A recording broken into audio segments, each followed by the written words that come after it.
വിശുദ്ധ ലൂക്കാ എഴുതിയ സുവിശേഷം അധ്യായം 1 വാക്യങ്ങൾ 5 മുതൽ 25 വരെ. സ്നാപക യോഹന്നാന്റെ ജനനത്തെക്കുറിച്ച് അറിയിപ്പ്. ഹെറോദേസ് യൂദയ രാജാവായിരുന്ന കാലത്ത് അബിയായുടെ ഗണത്തിൽ സഖറിയ എന്ന ഒരു പുരോഹിതനുണ്ടായിരുന്നു. അഹ്റോന്റെ പുത്രിമാരിൽപ്പെട്ട എലിസബത്ത് ആയിരുന്നു അവന്റെ ഭാര്യ. അവർ ദൈവത്തിന്റെ മുമ്പിൽ നീതിനിഷ്ഠരും കർത്താവിന്റെ കൽപ്പനകളും പ്രമാണങ്ങളും കുറ്റമറ്റ വിധം അനുസരിക്കുന്നവരുമായിരുന്നു. അവർക്ക് മക്കളുണ്ടായിരുന്നില്ല. എലിസബത്ത് വന്ധ്യയായിരുന്നു. ഇരുവരും പ്രായം കവിഞ്ഞവരുമായിരുന്നു.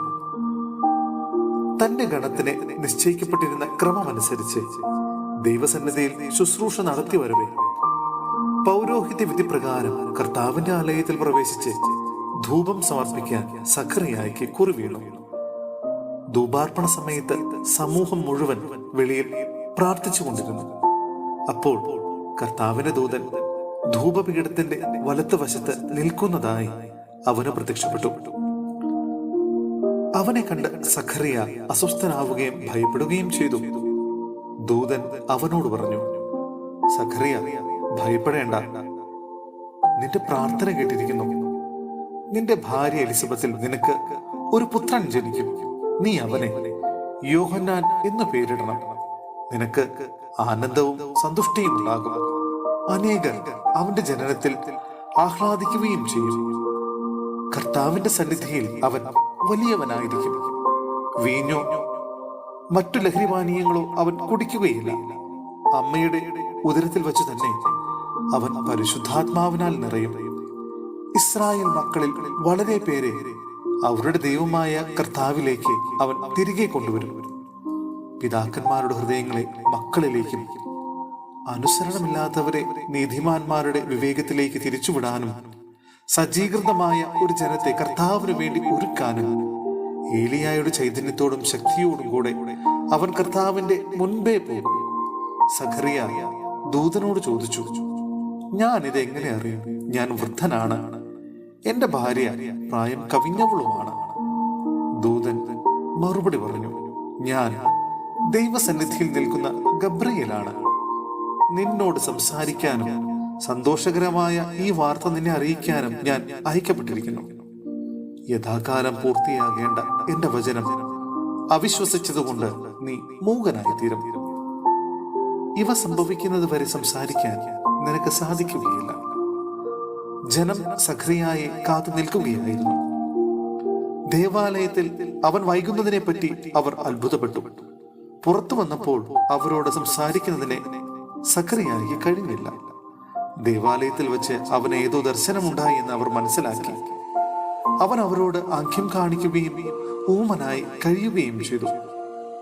തന്റെ ശുശ്രൂഷയുടെ ദിവസങ്ങൾ പൂർത്തിയായപ്പോൾ അവൻ വീട്ടിലേക്ക് പോയി. താമസിയാതെ അവന്റെ ഭാര്യ എലിസബത്ത് ഗർഭം ധരിച്ചു. 5 മാസത്തേക്ക് അവൾ മറ്റുള്ളവരുടെ മുമ്പിൽ പ്രത്യക്ഷപ്പെടാതെ കഴിഞ്ഞുകൂടി.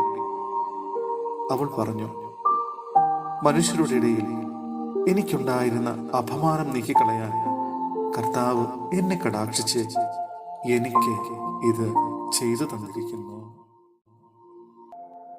സഹോദരരെ, വിശുദ്ധ പൗലോസ്ലീഹ എഫെസോസിലെ സഭയ്ക്ക് എഴുതിയ ലേഖനം അധ്യായം 5 വാക്യങ്ങൾ 21 മുതൽ 6 അധ്യായത്തിലെ 4 വാക്യം വരെ. ഭാര്യ ഭർത്താക്കന്മാർ, ക്രിസ്തുവിനോടുള്ള ബഹുമാനത്തെ പ്രതി നിങ്ങൾ പരസ്പരം വിധേയരായിരിക്കുമേ. ഭാര്യമാരെ, നിങ്ങൾ കർത്താവിനെ എന്ന പോലെ ഭർത്താക്കന്മാർക്ക് വിധേയരായിരിക്കുമേ. എന്തെന്നാൽ ക്രിസ്തു തന്റെ ശരീരമായ സഭയുടെ ശിരസ്സായിരിക്കുന്നത് പോലെ ഭർത്താവ് ഭാര്യയുടെ ശിരസ്സാണ്. ക്രിസ്തു തന്നെയാണ് ശരീരത്തിന്റെ രക്ഷകൻ. സഭ ക്രിസ്തുവിനെ വിധേയായിരിക്കുന്നത് പോലെ ഭാര്യമാർ എല്ലാ കാര്യങ്ങളിലും ഭർത്താക്കന്മാർക്ക് വിധേയരായിരിക്കണം. ഭർത്താക്കന്മാരെ, ക്രിസ്തു സഭയെ സ്നേഹിക്കുകയും അവളെ വിശുദ്ധീകരിക്കാൻ വേണ്ടി തന്നെ തന്നെ സമർപ്പിക്കുകയും ചെയ്തതുപോലെ നിങ്ങൾ ഭാര്യമാരെ സ്നേഹിക്കണം. അവൻ സഭയെ വിശുദ്ധീകരിക്കുന്നതിനെ ജലം കൊണ്ട് കഴുകുകയും വചനത്താൽ വെണ്മയുള്ളതാക്കി. ഇത് അവളെ കറയോ ചുളിവോ മറ്റു കുറവുകളോ ഇല്ലാത്ത മഹത്വപൂർണയായി തനിക്ക് തന്നെ പ്രതിഷ്ഠിക്കുന്നതിനും അവൾ കളങ്കരഹിതയും പരിശുദ്ധിയുമായിരിക്കുന്നതിനും വേണ്ടിയാണ്. അതുപോലെ തന്നെ ഭർത്താക്കന്മാർ ഭാര്യമാരെ സ്വന്തം ശരീരത്തെ എന്ന പോലെ സ്നേഹിക്കണം. ഭാര്യയെ സ്നേഹിക്കുന്നവൻ തന്നെ തന്നെയാണ് സ്നേഹിക്കുന്നത്. ആരും ഒരിക്കലും സ്വന്തം ശരീരത്തെ വെറുക്കുന്നില്ലല്ലോ. ക്രിസ്തു സഭയെ എന്ന പോലെ അവൻ അതിനെ പരിപോഷിക്കുകയും പരിപാലിക്കുകയും ചെയ്യുന്നു. എന്തെന്നാൽ നാം അവന്റെ ശരീരത്തിന്റെ അവയവങ്ങളാണ്. ഇക്കാരണത്താൽ പുരുഷൻ പിതാവിനെയും മാതാവിനെയും വിട്ട് ഭാര്യയോട് ചേരും, അവർ രണ്ടുപേരും ഒന്നാവുകയും ചെയ്യും. ഇത് ഒരു വലിയ രഹസ്യമാണ്.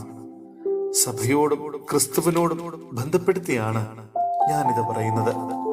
ചുരുക്കത്തിൽ, നിങ്ങളിൽ ഓരോ വ്യക്തിയും തന്നെ പോലെ തന്നെ ഭാര്യയെ സ്നേഹിക്കണം.